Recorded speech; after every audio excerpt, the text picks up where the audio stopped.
Bonjour tout le monde. Via cette deuxième vidéo, nous allons voir le premier chapitre du module Architecture des automates programmables industriels, le AAPI, intitulé Étude de la structure générale d'un système automatisé de production, abrégé en SAP. Pour cela, on va suivre ce déroulement. On commencera par la spécification des objectifs de ce chapitre, ainsi que la définition de ce qu'est un système automatisé de production. Par la suite, la présentation de la structure générale d'un SAP, ainsi que la définition de chacun des éléments de ces parties. Puis, on va définir ce qu'est un cahier des charges fonctionnel, ainsi que son importance dans le domaine industriel. Et pour complémenter tout ce que l'étudiant a vu durant les séances de cours, il va s'exercer durant les séances de TD avec des exercices de différents types.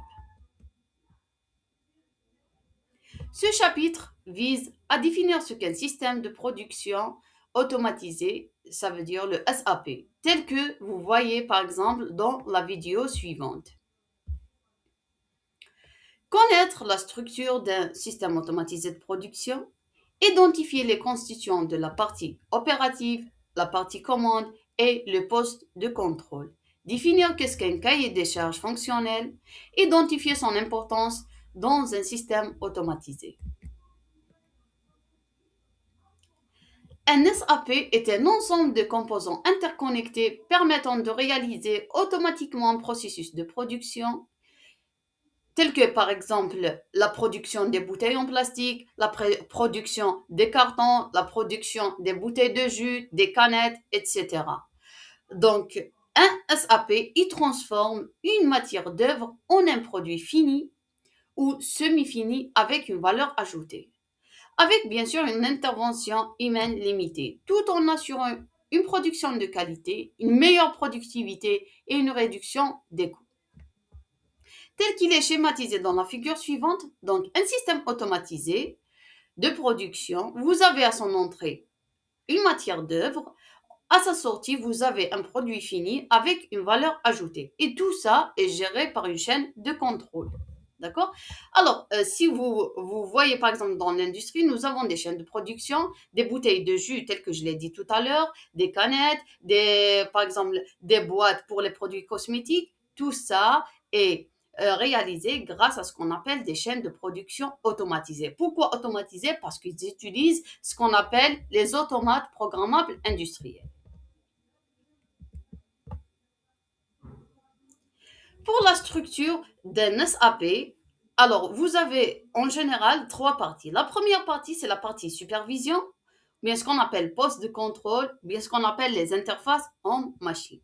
Alors le poste de contrôle est l'interface entre l'opérateur et le système automatisé. Il permet de commander le procédé et de superviser son fonctionnement à l'aide de boutons, de commandes, de voyants et des interfaces en machine. La deuxième partie est la partie commande. Elle traite les informations issues du poste de contrôle et des capteurs, puis élabore les ordres de commande destinés aux préactionneurs, généralement assurés par un automate programmable industriel.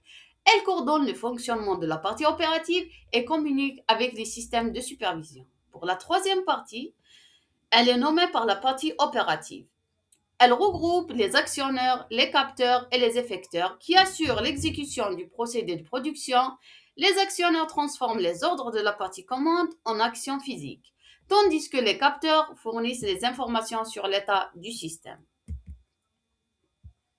Pour les éléments de chacune de ces parties citées précédemment, donc pour la première partie qui est la partie opérative, on peut trouver des actionneurs, par exemple moteur, vérin, pompe, des capteurs ou détecteurs tels que les capteurs ultrasoniques, les capteurs de position, capteurs infrarouges, les capteurs d'humidité, capteurs de température.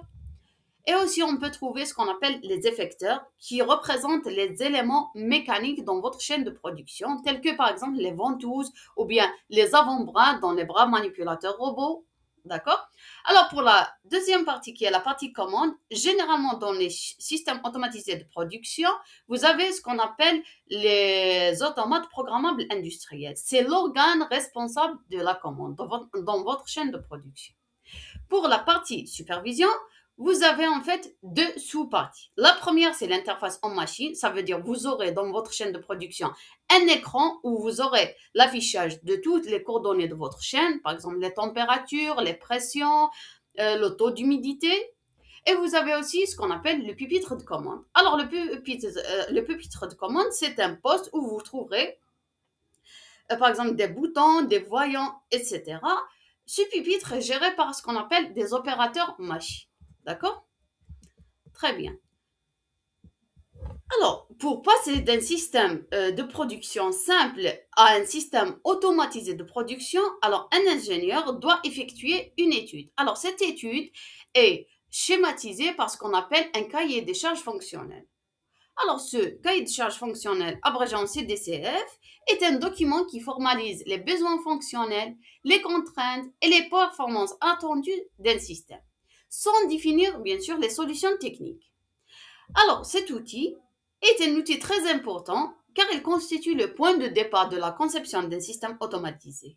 Il permet de définir les fonctions à automatiser dans votre chaîne de production, de choisir le mode de commande, à vrai dire, le type de programmation que vous allez utiliser dans votre automate programmable, et aussi élaborer un graph set, ça veut dire un schéma graphique de votre chaîne de production automatisée, représentant le fonctionnement de votre système.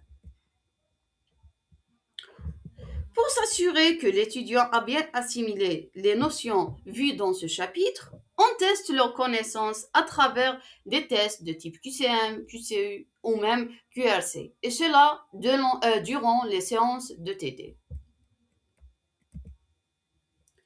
Sur ce, je viens vers la fin de notre vidéo. Alors, pour toute question ou discussion, vous pouvez me joindre ou me contacter par mail via l'adresse suivante ou bien par les forums et chats du cours que j'ai déposé en ligne sur la plateforme Moodle de l'UMMTO à travers le lien suivant. Et je vous remercie pour votre attention.